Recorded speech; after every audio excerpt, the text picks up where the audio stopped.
Welcome to me kitchen.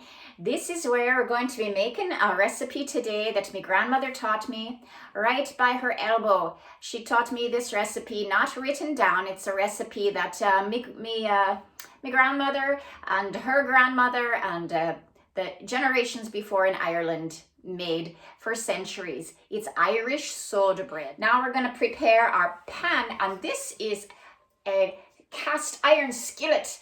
And it's very lethal, but it makes very good Irish soda bread because it's gonna cook the bread all the way through. So just spray very nicely all around. No, you don't need to flour that. Don't flour it. Just spray it. And just for extra good measure, I'm gonna put a lining of wax paper on the bottom of it.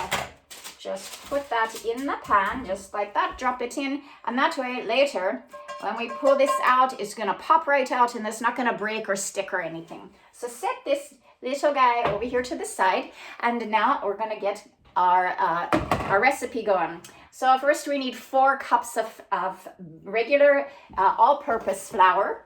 So I'm gonna take that right here. This is what my grandmother told me how to do, so I'm going to tell you also, you don't measure this sugar, you just take a handful is what she would say.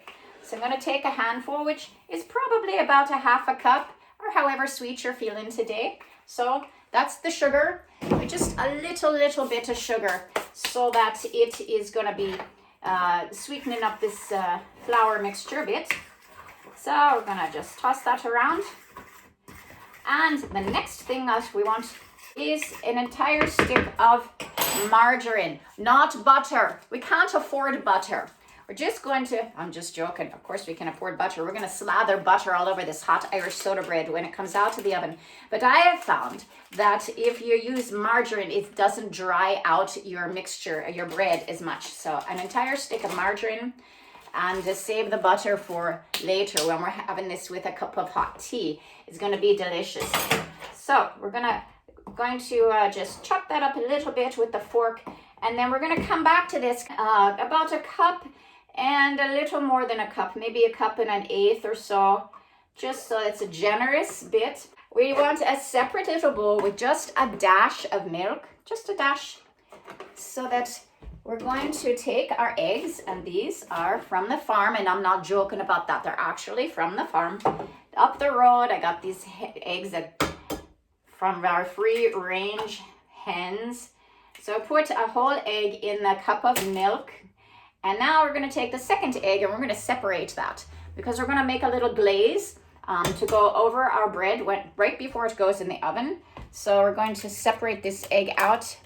My yolk into the milk so that this is going to be the glaze later on. We'll set that to the side. We add to our milk mixture the baking soda. This is not a yeast bread, it's a quick bread, so it uses baking soda. Hence the name, Irish soda bread. Irish soda bread. So just going to be using about a teaspoon of this. I'm going to drop that into the milk mixture. And then we're going to break up the egg and mix the baking soda into the milk. So do that. We're going to also add about 2 tablespoons of caraway seeds. Now you don't have to use the caraway seeds, but my brother Tom, he says he doesn't want Irish soda bread unless it's got grandma's caraway seeds in it.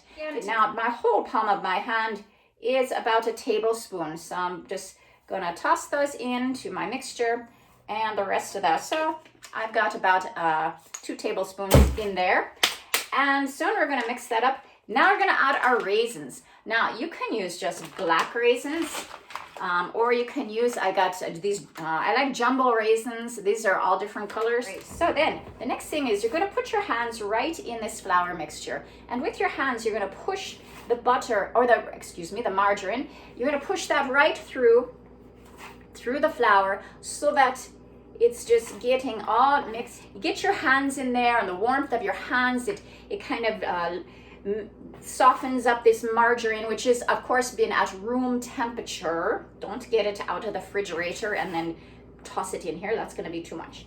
and put the raisins in. You're supposed to put them in now. This recipe has been a favorite of my family for many, many years. My dad and my mom loved it. My grandmother, of course, loved it. All right, so getting our raisins all mixed through here nice and evenly. So they're all broken up and covered with the flour mixture, as you can see. All right, now we're ready to add our liquid. And this is why, you see, my hands are all messed up. I don't want to be opening up a box of raisins in the middle of this. So that's why I get everything ready beforehand so that I can get my hands quite messed up right now. All right, we're gonna pour the milk, egg, and teaspoon of baking soda into. So as you can see, this is what's happening.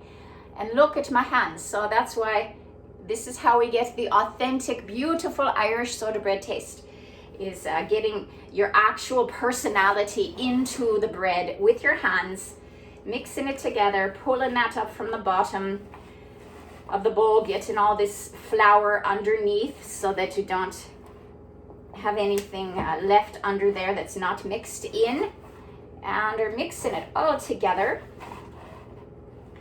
And you know, this is something that's comforting to your family. Look at these hands. Look at that hand. Ah. Beautiful. This is a sign that you're going to have a great, wonderful soda bread. And just lift this in. It's put on top of that piece of wax paper, so it's not going to adhere itself to the bottom of this cast iron skillet when it goes in the oven. All right, now push it into a circle and fill up your cast iron skillet, and try to get it flat so it's not going to be not like higher in the middle. We want it to be pretty even so that it's going to bake nice and evenly. Isn't that nice? All right, now here's our egg, and we put a dash of milk in there too. Our egg yolk. I'm gonna just, since my hand's already messed up, I'm just gonna mix the milk and the egg together. I'm pouring this over to make a beautiful glaze on top of here. We're just gonna paint this whole thing with the egg yolk and milk. We're gonna bless this bread. We're gonna make a cross just to show that it's a very holy thing to make a lovely a lovely bread for your family and your friends. And we ask you, Jesus, just to bless this bread and everyone who partakes of it. We got a cross in the center with the knife. You dig the knife all the way down to the bottom of the pan, and we're ready for this to go into our 375-degree oven. So here she goes in for her delicious, cozy nap. And now it's going to be baking in there for, I guess, about 45 minutes to 55 minutes. You just, because of your own oven, you have to check it. So while we're waiting for that, I want to tell you that you shouldn't be afraid, and you need to have confidence in the experience and the life that you've been living, that God has been with you and He hears your prayers. Your prayers are so important. You can transform your family and your children and your children's children, and may you be blessed in such a way that you feel powerful in your prayers, that your life right now is worth living and worth trying so hard for those around you to give them a smile and encouragement, because that's what we're living on, is the love that we have for each other that comes through the Holy Spirit. And we just are confident that God and Christ will bless us and keep us and our families. All right, my dear ones, she looks like she's ready to come out of the oven. All right, and now she's come out of the oven. She looks beautiful. She's steaming hot. So you see how nice it looks, and I like to put my rack on the sink, because then the air can go all the way around it and help it to cool.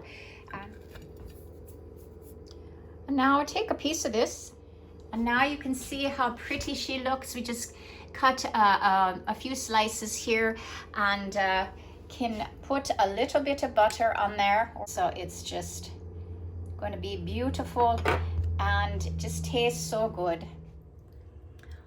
All right, She's hot from the oven. You can see the beautiful different colored raisins, and the butter that I put on is already all melted. It's delicious. We're going to take a little taste. So good, especially hot out of the oven. And the caraway seeds, they just remind me of my grandmother. Her name was Mary Catherine, just like myself. So thank you, Grandma, for teaching me this recipe and that I can share it with my friends. Happy St. Patrick's Day to you, and be blessed. And just enjoy being Irish for a day or for a lifetime.